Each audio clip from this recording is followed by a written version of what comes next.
मोहतरम सामीन और नाज़रीन इकराम, आप देख रहे हैं आपका अपना पसंदीदा चैनल उर्दू लिटरेचर। आप सभी का आपके अजीज़ चैनल पे खैर मकदम है। इस चैनल पे जैसा कि आप जानते हैं कि नेट जारिब की तैयारी कराई जाती है। आप सभी साथियों को मालूम है कि हम लोग रोज़ाना 8:30 बजे शाम में क्विज़ करते हैं और इस अगले क्विज़ के लिए हमने एक किताब का इंतखाब किया है, फ़न तनक़ीद और उर्दू तनक़ीद निगारी। वीडियो में हम देखेंगे एक एक सफ़े एक एक लाइन पढ़ेंगे तो नहीं, लेकिन जो सबसे अहम बातें होंगी, जो अहम चीज़ें होंगी, उस पर निशान रद्द किया जाएगा, उसे ख़त कशीद किया जाएगा जिससे आपको नोट बनाने में आसानी होगी। इनके अलावा जो नए टर्म्स आएंगे उसकी तवज़ीह होगी, तशरीह की जाएगी और जो अक़वाल हैं, अक़वाल को कैसे याद रखना है उसको बेहतर से बेहतर आपको शक्ल बताई जाएगी, जिसके ज़रिए से आपके जहन में वो हमेशा के लिए महफूज रह सकेंगे। तो आइए अब हम देखते हैं फ़न तनक़ीद और उर्दू तनक़ीद निगारी के असल इबारत की तरफ चलते हैं। तो सबसे पहले उन्होंने जो उन्वान कायम किया है, तो वो उन्वान कायम किए हुए हैं तनक़ीद, मफ़हूम और अहमियत। इन तनक़ीद का मफ़हूम और अहमियत पे इसमें गुफ्तगू करेंगे, लेकिन मफ़हूम और अहमियत की तरफ जाने से पहले वो एक कौल यहाँ ज़िक्र कर रहे हैं। देखिए, इसे गौर से देख लीजिए। मैथो अर्नोल्ड की है। और अर्नोल्ड की क्या है? दुनिया में जो बेहतरीन बातें मालूम हैं या सोची गई हैं, उन्हें गैर जानिबदाराना तौर पर जानने और आम करने की ख्वाहिश का नाम ही तनक़ीद है। तो देखिए, इसके ज़रिए से उन्होंने तारीफ़ कर रखी है। इस अंदाज़े बयां के ज़रिए से हमें एक चीज़ सीखने को मिलती है, वो ये कि जब भी हम कोई सब्जेक्टिव लिख रहे हों, किसी सवाल का जवाब लिख रहे हों, तो असल सवाल लिखने से पहले हमें चाहिए कि उस सवाल से मुताल्लिक अगर कोई कौल याद हो, पहले से याद करने की कोशिश करें कि अगर इससे मुताल्लिक अगर सवाल आता है तो मैं क्या लिख सकता हूँ, तो वो उस सवाल को शुरू में रखें।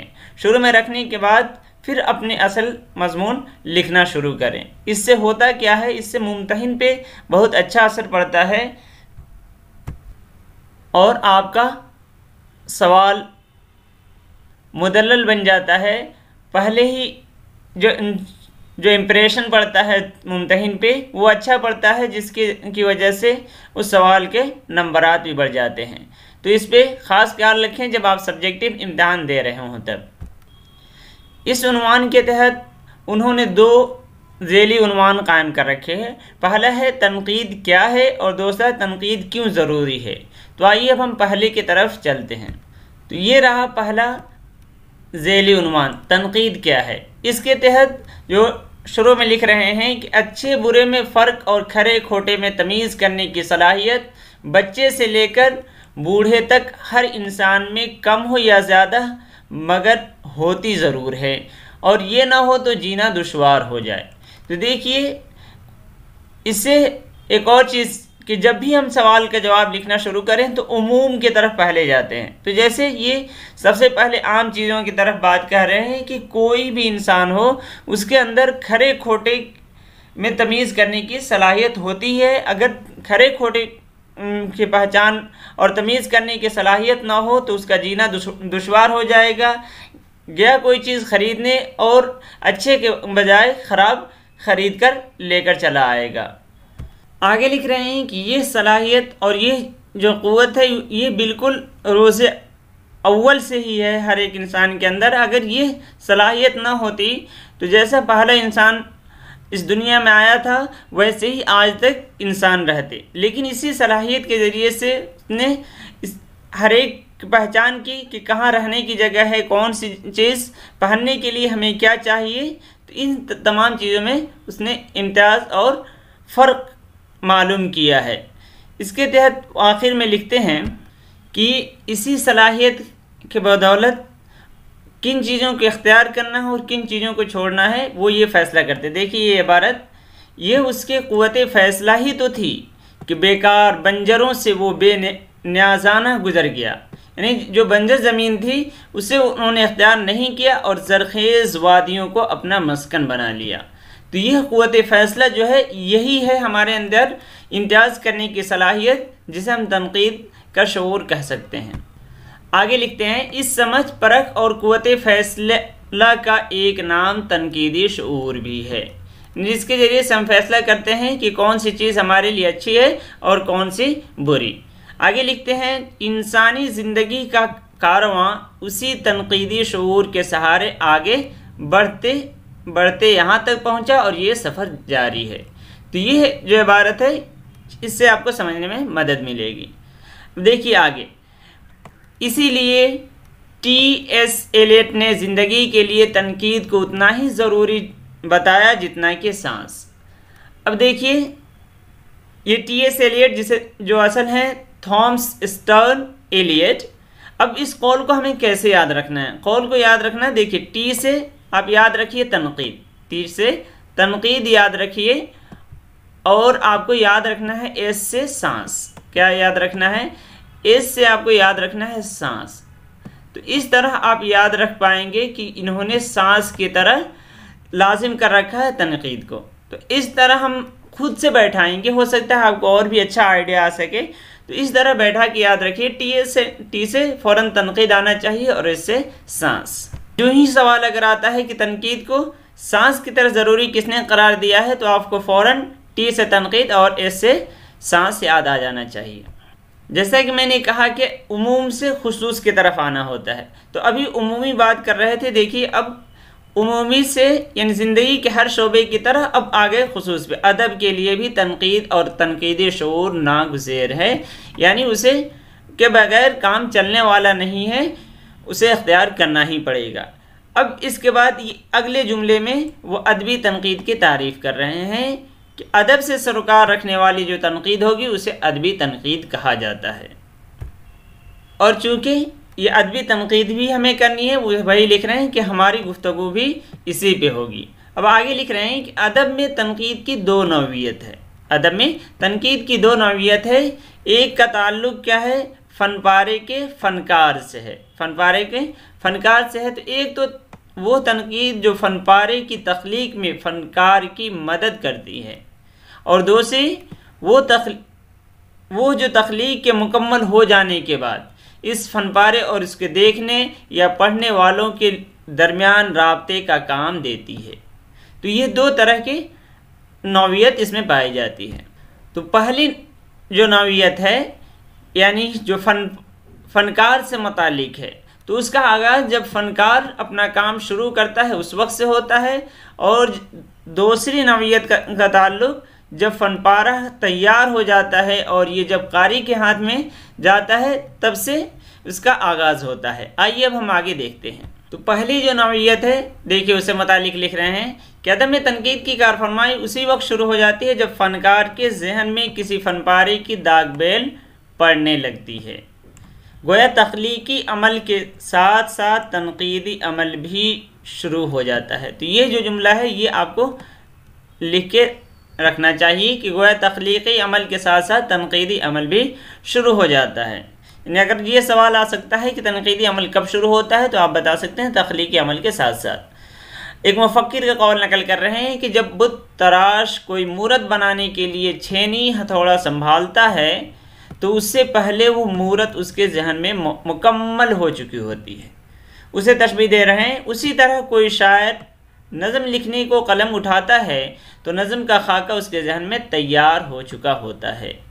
यह काम यानी उसका तैयार हो जाना ये तनकीदी शऊर के बगैर मुमकिन नहीं है।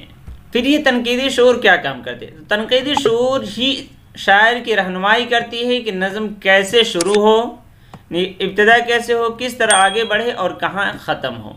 गर्ज ये कि जब कोई फ़नपारा फ़नकार के जहन में जन्म लेने लगता है तो यहीं से तनकीद अपना काम शुरू कर देती है, और जब वो फ़नपारा ज़ाहिरी शक्ल इख्तियार करने लगता है तो तनकीद का अमल तेज़ तर हो जाता है।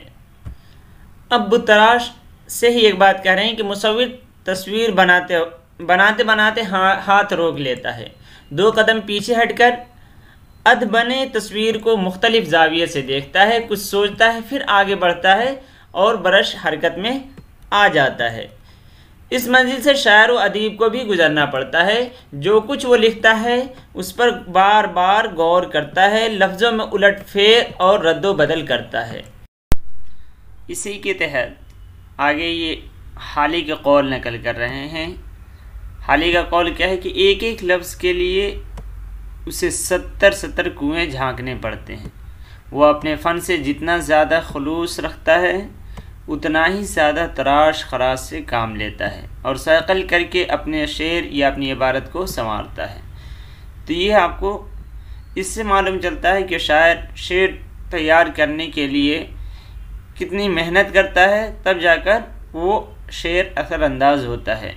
हाली के इस कौल से वाज़ेह है कि एक एक लफ्ज़ को तलाश करने के लिए कि कौन सा लफ्ज़ इस शेर के लिए यहाँ मुनासिब रहेगा।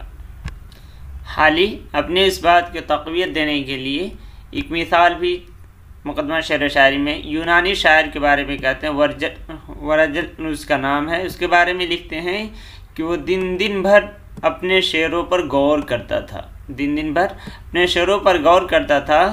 वो क्या कहता था? उसका कहना था कि जिस तरह रीछनी अपने बदसूरत बच्चों को चाट चाट कर खूबसूरत और चमकदार बना लेती है, उसी तरह शायर अपने शेरों पर मेहनत करके उन्हें निखारता है।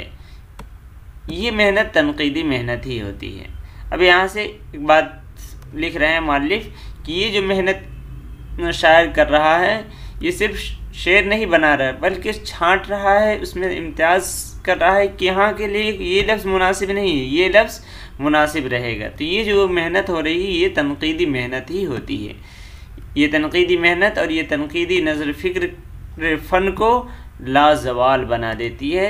ऐसे ही करने से वो जो शाहकार होती है, वो जो फ़न पारा होता है वो शाहकार हो जाता है, लाजवाल बन जाता है। अब यहाँ एक और कौल देखिए।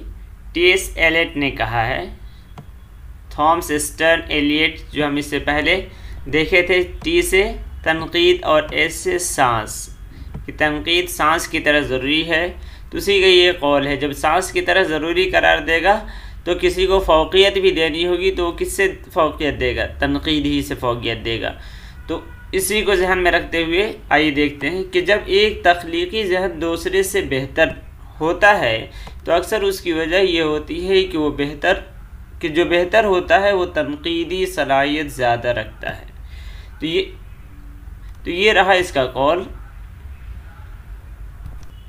यानी इसका कहना यह है कि तख्लीक़ी जहन उसी वक्त ज़्यादा बेहतर हो सकती है जब उसके अंदर तनकीदी सलाहियत हो।